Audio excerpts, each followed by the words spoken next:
जब जी कृष्णैया की हत्या हुई, गोपालगंज में दलित आईएएस गरीब हमारे समाज का बच्चा था, उसकी हत्या कर दी गई। और उसकी गलती क्या थी? वो कोई राजनेता नहीं था, कोई बिहार का नहीं था, वो आंध्र प्रदेश का था। उसकी हत्या कर दी गई, मारा गया उसे, उसके सीने पे बैठ के उसके सर को कुचला गया। तब भी उसकी जान नहीं गई तो उसके सर में गोली मारी गई। और क्या हुआ?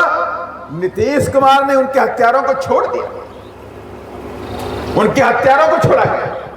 और उस वक्त सरकार किसकी थी? सरकार थी कांग्रेस की, सरकार थी आरजेडी की। और मुख्यमंत्री कौन थे? नीतीश कुमार। और डिप्टी मुख्यमंत्री कौन थे? तेजस्वी यादव जी। अरे आपने दलित हत्यारों के, दलित कलेक्टर के हत्यारों को आपने छोड़ दिया। और बीएसपी कहती है कि चलगुंडों की छाती पर हटन बांधो हाथी।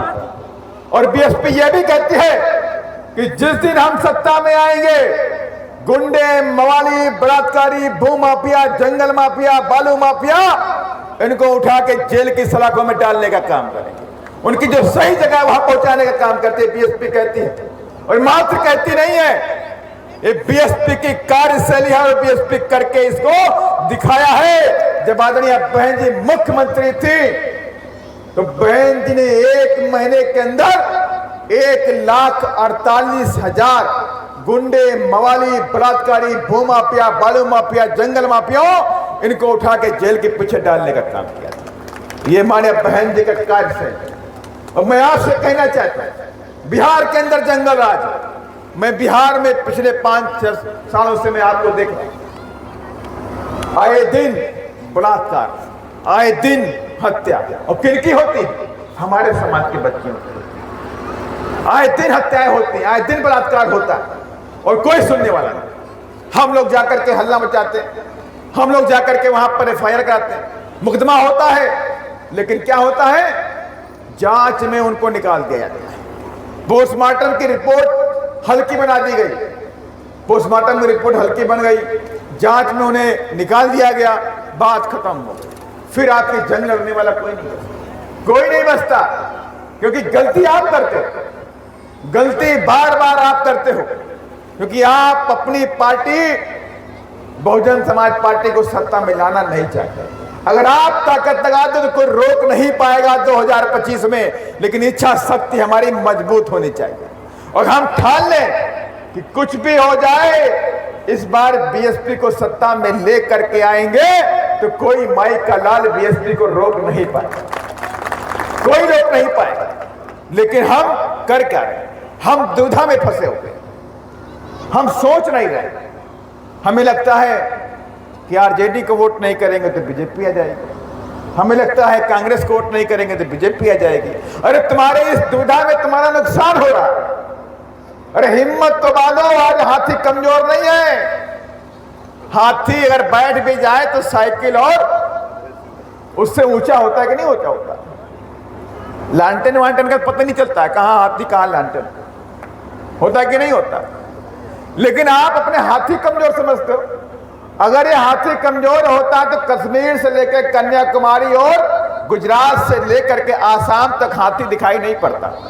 और विश्वास मानिए आप, मैं इधर अकेला मीटिंग कर रहा हूं तो मेरे जैसे और तमाम बीएसपी के कार्यकर्ता हजारों की संख्या में पूरे देश में मीटिंग करते हैं। बिहार से लेकर के, चाहे बिहार हो, चाहे आंध्रा हो, चाहे कर्नाटक हो, चाहे तेलंगाना हो, चाहे महाराष्ट्र हो, चाहे तमिलनाडु हो, चाहे केरला हो, कहीं भी जाओगे हर जगह नीला झंडा, हाथी निशान पूरी ताकत के साथ में दिखाई पड़ता है, हर जगह दिखाई पड़ता है। और हर जगह जहां पर भी बहुजन समाज के साथ में अन्याय अत्याचार होता है, वहीं बीएसपी के कार्यकर्ता पहुंच जाते हैं और अन्याय अत्याचार के खिलाफ जंग लड़ने का काम करते हैं। मैं भी लेटेस्ट खबर आपको देता हूं। 14 अप्रैल को मध्य प्रदेश में 2 अम्बेडकरवादियों को गोली मार दी गई। पता है कि नहीं पता आप लोगों को? कितने लोगों को मालूम है कि 14 अप्रैल को मुरैना में 2 युवा अम्बेडकरवादियों को गोली मारी गई? पता नहीं पता? नहीं पता, बहुत कम लोगों को पता। मैं बता रहा हूं, 2 घटनाएं हुई उत्तर प्रदेश के एटा के अंदर, जलेसर में जलेसर में एक दलित अम्बेडकरवादी को वहां का एक अनिल यादव था, उसने गोली मार दी। किस बात ने मार दी? कि वो बाबा साहब की बात कर रहा था, जय भीम बोल रहा था, गोली मार दी गई।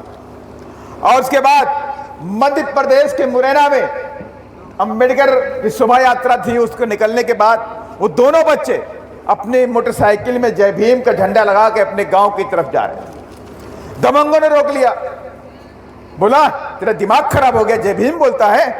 तो उस बच्चे ने कहा तुम्हें क्या दिक्कत है? बाबा साहब मेरे भगवान हैं, मैं जय भीम एक बार नहीं 1000 बार बोलूंगा, ये मेरे भगवान हैं। इस बात को बोलते ही उन 10 दबंगों ने उसके सर पे गोली मारी। एक बच्चे की ऑन स्पॉट वहीं पे मौत हो गई, 27 साल का लड़का था। और एक बच्चा अपनी जिंदगी से, मौत से लड़ रहा है, ग्वालियर के अस्पताल में भर्ती। अब आप समझ लीजिए कितने लोग बाबा साहब से नफरत करते हैं। करते नहीं करते, जय भीम बोलने से नफरत है। देखिए, और यही आपने देखा पिछले महीने यहां बीजेपी का एक विधायक बोलता है कि जय भीम वाले क्या है? क्रिमिनल। बोला कि नहीं बोला? ये बात कितने लोग जानते हैं भाई? लगभग 30, 40, 50% जानते हैं। और ये भी बोला कि जय भीम कौन लेके आया था? जय भीम बीएसपी लेके आई थी। बोला कि नहीं बोला उसने? लाइन, जब जय भीम बोलते हो तो बीएसपी से क्यों डरते हो? अरे बच्चा बच्चा भीम का, बीएसपी के, ये हमारी आवाज होनी चाहिए। अगर हम जय भीम वाले हैं और बाबा साहब वाले हैं तो हमारी पार्टी बहुजन समाज पार्टी है, बाकी कोई पार्टी हमारी नहीं है। जिस दिन ये आपने सोच लिया, और जिस दिन मैं बीएसपी में दावे के साथ में कहता हूं, अगर जितने भी लोग इधर बैठे हुए हो, अगर आप सबने आशीर्वाद दिया, इस बार बीएसपी का विधायक यहां से जीत करके पटना पहुंचा, और पटना में मुझे इतने विधायक चाहिए, मैं ये नहीं कह रहा मैं अपने दम पे सरकार बना लूंगा, बीएसपी इतनी मजबूत होगा, ऐसा भी नहीं, मैं जान रहा हूं। लेकिन मैं ये भी जान रहा हूं कि बीएसपी इतनी कमजोर भी नहीं है कि बिना बीएसपी के कोई सरकार बन जाए। अगर आप सब एक हो जाओ तो बिना बीएसपी के कोई सरकार नहीं बनने वाली। माने चाबी, जो ताला वहां लगा है पटना में विधानसभा में, वो चाबी हाथी लेके जाएगा तभी वहां का दरवाजा खुलेगा, अगर आप सब एक हो जाओ। और मुझे विश्वास भी है कि जिस तरह से कारवां आज पूरे प्रदेश के अंदर, कैमूर हो, चाहे सासाराम हो, चाहे बक्सर हो, चाहे गोपालगंज हो, चाहे वाल्मीकि नगर हो, चाहे औरंगाबाद हो, चाहे अरवल हो, चाहे आपका जमुई हो, हर तरफ चाहे शिवहर हो, आज हर तरफ बीएसपी की बात बढ़ी। और बीएसपी ने इस बार पूरे प्रदेश के अंदर पिछले 5 सालों के अंदर जितने भी अत्याचार हुए हैं, उनका भी पूरे डट के मुकाबला किया है और अन्याय के खिलाफ आवाज बनी। और जहां पर दिक्कत हुई तो उन कुछ जगहों पर मैंने संसद के अंदर भी आवाज बिहार की बच्चियों को उठाने का काम किया। मुझे दर्द है, मुझे मेरे सवार की बच्चियों के साथ दर्द है, इसलिए उठाता हूं मैं आवाज। अगर दर्द नहीं होता तो नहीं उठाता मैं आवाज। मेरे से क्या मतलब बिहार से? मैं तो रहने वाला उत्तर प्रदेश का, मानते कि नहीं मानते? मैं रहने वाला उत्तर प्रदेश का, मैं उत्तर प्रदेश का चमार हूं भाई, मैं बिहार का चमार नहीं हूं, मैं उत्तर प्रदेश का चमार हूं, बहन जी का सिपाही हूं।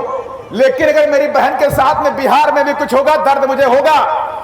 अगर मेरी बहन के साथ में मध्य प्रदेश में होगा तो मुझे दर्द होगा, कभी कभी खून भी खौल जाता है, लेकिन मैं कुछ नहीं कर सकता। मैं उस दर्द को, उस खून के घूंट को रोक लेता हूं और मैं सोच लेता हूं आज नहीं तो कल मेरी बीएसपी मजबूत होगी तो हिसाब किताब चुकता भी कर लेंगे।